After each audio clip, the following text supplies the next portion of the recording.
चाषी समस्या को नहीं सारा ओडिशा रे केउठी चाषी आंदोलन कोठी रास्ता रोक कोठी ऑफिस घेराव चेतावनी देउथला बेले आज आम अच्छु जलेश्वर स्थित रामनगर पाटना रे जो सोसाइटी आज चाषी मन बाध्य होइछन्ति रास्ता अवरोध करने गोटे गोटे सरकार धान किणवे असमर्थ होउछन्ति टोकन लाभ होउछि तो कोठी मिलर मानकर दबंगिरी तो कोठी कटनी छटनी यह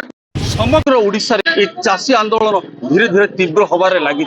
तबे आमे अच्छु रामनगर सेवा समवाय समिति रे जोठी चाषी माने आज रास्ता अवरोध करछन्ति एवं सरकार को चेतावनी दउछन्ति जते पर्यंत धान किणा न होईछि सेते पर्यंत से माने आंदोलन जारी रखिबे तबे सीधा सड़क आश्रमन सहित आलोचना करिबा। रवि नारायण मिश्र सभापति चाषी क्रियानुष्ठान कमिटी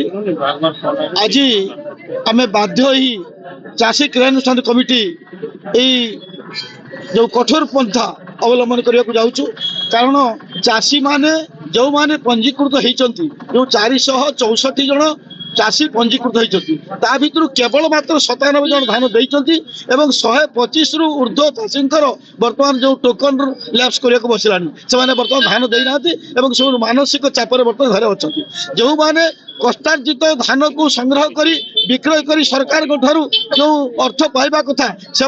वंचित होती तेणु यही प्रतिवाद रे आमर दाबी होची सरकार उचित समय धान संग्रह करंतु एवं तांको बैंक खाता अर्थ पैठ करंतु एटा आमर मुख्य कथा जदि सरकार धान नहीं नियंती आमर एथिरे असुविधा किछि नाही तेणु जेहेतु 15 दिन धरि धान बंद रही मिलर धान नहु नाही एही प्रतिवाद रे सरकार को आमे चेतैचु बा लिखित देइचु तापरे जेहेतु एपर्यंत कौन प्रकार सरकारी स्तर में कौन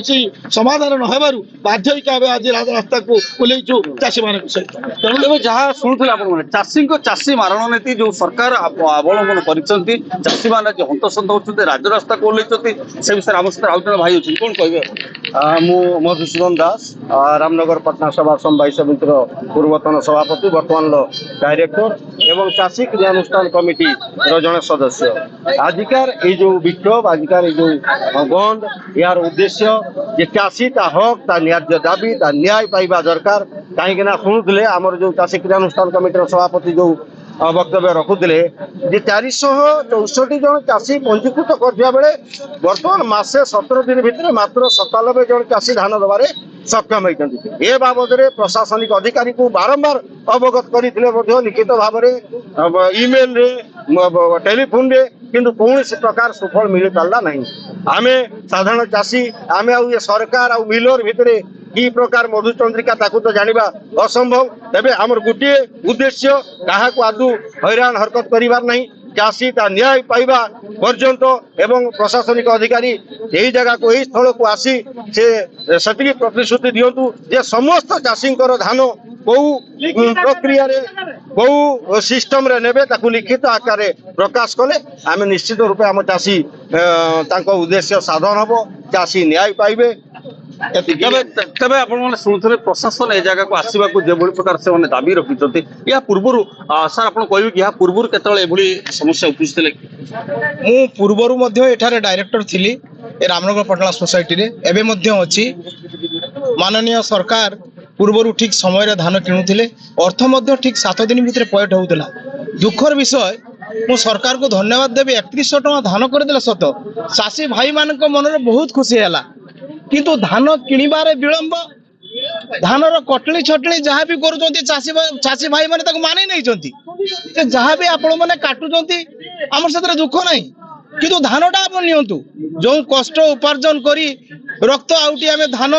को अमल करिचु से धान अमल को आम धानटा को आप नियंतु मत दुख परितापर विषय 464 चाषी अद्यावधि जो रेजिस्ट्रेशन करिसंती वर्तमान सुधा 97 जन चाषी देइसंती 154 चाषी एक्सटेंशन करा जाइछि आमर दाबी आज से 154 जन चाषी धान को खूब शीघ्र निया जाऊ ता सहित जो मान चाषी पंजीकरण करिसंती समस्त धान किपरि भाव में सुचारू भाव में निया जीवो 31 तारीख सुधा मार्च 31 तारीख सुधा से आमे आज चाषी मान भाई मान आज रास्ता रोक करूँ ଜଣେଇ ଦଉଛୁ ଆଜି ଆରମ୍ଭ ଯେ ପର୍ଯ୍ୟନ୍ତ ଏହାର ନିଷ୍ପତ୍ତି ସରକାର ନ ନେବେ ଏ ନିଷ୍ପତ୍ତି ଏ ଷ୍ଟ୍ରାଇକ୍ ନିଶ୍ଚିତ ଭାବେ ବଢି ଚାଲିବ ଅନିର୍ଦ୍ଦିଷ୍ଟ ଭାବେ। ଏହି ଆମର ଦାବି। ତେବେ ଯାହା ଶୁଣୁଥିଲେ ଚାଷୀଙ୍କ ପକ୍ଷରୁ ଚାଷୀ ସଂଘ କ୍ରିୟାନୁଷ୍ଠାନ କମିଟି ପକ୍ଷରୁ ସମସ୍ତେ ଆଜି ସେମାନେ ରାଜରାସ୍ତାକୁ ଓହ୍ଲେଇଛନ୍ତି, ବାଧ୍ୟ ହୋଇଛନ୍ତି ସେମାନେ ରାଜରାସ୍ତାକୁ ଓହ୍ଲେଇ। ଆମ ସହିତ ଆଉ ଜଣେ ଭାଇ ଅଛନ୍ତି ରାଜପୁର ଅଞ୍ଚଳ ଭାଇ, କଣ କହିବେ ଯୋଉ ସମସ୍ୟା ଆଜି ସୃଷ୍ଟି ହେଇଛି ତାର ସମାଧାନର ବିକଳ୍ପ କଣ ରହିବ? ନମସ୍କାର ଆଜ୍ଞା। ଆଜି ଯେହେତୁ ଆମେ ଜାଣୁଛନ୍ତି ସମସ୍ତେ ଜାଣିଛନ୍ତି ଯେ ଧାନ 3100 ଟଙ୍କା ହେଲା, କିନ୍ତୁ ରାମନଗର ସେବା ସମବାୟ ସମିତିର 461 ଜଣ ଚାଷୀ ପଞ୍ଜୀକୃତ କରିଥିଲେ। ଅଦ୍ୟାବଧି 125 ଜଣଙ୍କର ଲେପ୍ସ ହେଇଯାଇଛି ତାଙ୍କର ଟୋକନ। ଧାନ ଆଜି ଦୀର୍ଘ 15 ଦିନ ଧରିକି ଉଠାଯାଇ ନାହିଁ। ଯେଉଁମାନଙ୍କର ଧାନ ଉଠାଯାଇଥିଲା ଅଦ୍ୟାବଧି ତାଙ୍କର ପେମେଣ୍ଟ ମଧ୍ୟ ପାଇପାରିଲା ନାହିଁ। ତେଣୁ ଚାଷୀ ଲିଖିତ ଭାବରେ ପ୍ରଶାସନିକ ଅଧିକାରୀମାନଙ୍କୁ ଦେଇଥିଲେ। ଅଦ୍ୟାବଧି ପ୍ରଶାସନ କୌଣସି ପ୍ରକାର କଥା ନ ଶୁଣିବାରୁ ସରକାର ଏବଂ ମିଲରଙ୍କ ଭିତରେ କ'ଣ ଅଛି ଆମେ ଜାଣିନାହୁଁ। ଧାନ ଅଦ୍ୟାବଧି ଉଠୁନାହିଁ। ଯେଉଁମାନେ ଧାନ ପାଇଛନ୍ତି ତାଙ୍କ ପଇସାକୁ ମିଲର ମଧ୍ୟ ଡାଇରେକ୍ଟ ମନା କରିଦେଲେ ଆମେ ଆଉ ଧାନ ଉଠେଇ ପାରିବୁନି, ଆମ ପାଖରେ ଜାয়ଗା ନାହିଁ। ଚାଷୀ କ'ଣ କରିବ? ଅଭାବୀ ଭିତରେ ଶିକାର ହେବା ଠାରୁ ରାସ୍ତାକୁ ରୋକ କରିଛନ୍ତି। ପ୍ରଶାସନକୁ ଜଣାଇଛନ୍ତି ଯେ ଆମ ସମସ୍ତ ଚାଷୀମାନଙ୍କ ଠାରୁ ଧାନ ଉଠିବା ସହ ଯେଉଁମାନଙ୍କୁ ଧାନ ନିଆଯାଇଛି ତାଙ୍କର ପେମେଣ୍ଟ ଦେବା ସହ ଗୋଟେ ବି ଚାଷୀ ଯେମିତି ଏଠି ଧାନ ବିକିବାରୁ ବାଦ ନ ପଡେ ଏ ଆନ୍ଦୋଳନ ସେଇଥିପାଇଁ ହଉଛି। ତେବେ ଯାହା ଆପଣ ସିଧାସଳଖ ଶୁଣୁଥିଲି ସରକାର ଗୋଟେ ପଟେ ଚାଷୀ ମାନଙ୍କର କୌଣସି ସମସ୍ୟା ସୃଷ୍ଟି ହବ ନାହିଁ ବୋଲି ସେ ପ୍ରତିକ୍ରିୟା ଦଉଥିଲା ବେଳେ, ଘୋଷଣାନାମା କରୁଥିଲା ବେଳେ, ସମସ୍ତଙ୍କୁ ସମାନ ଅଧିକାର ଦେବେ ବୋଲି ସରକାର ଘୋଷଣା କରୁଥିଲା ବେଳେ ତାର ବ୍ୟତିକ୍ରମ ଦେଖାଯାଇଛି। ଆଜି ସାରା ଓଡ଼ିଶାରେ ଚାଷୀମାନେ କୋଉଠି ଆନ୍ଦୋଳନ କରୁଛନ୍ତି, କୋଉଠି ରାସ୍ତା ଅବରୋଧ କରୁଛନ୍ତି, କୋଉଠି କଟେଇ ଛଟେଇକୁ ବିରୋଧ କରି ହୋ ହଲ୍ଲା କରୁଛନ୍ତି। ତେବେ ଦେଖିବାକୁ ବାକି ରହିଲା ସରକାର କେବେ এই রামনগর সেবা সমবায় সমিতির চাষী মানকর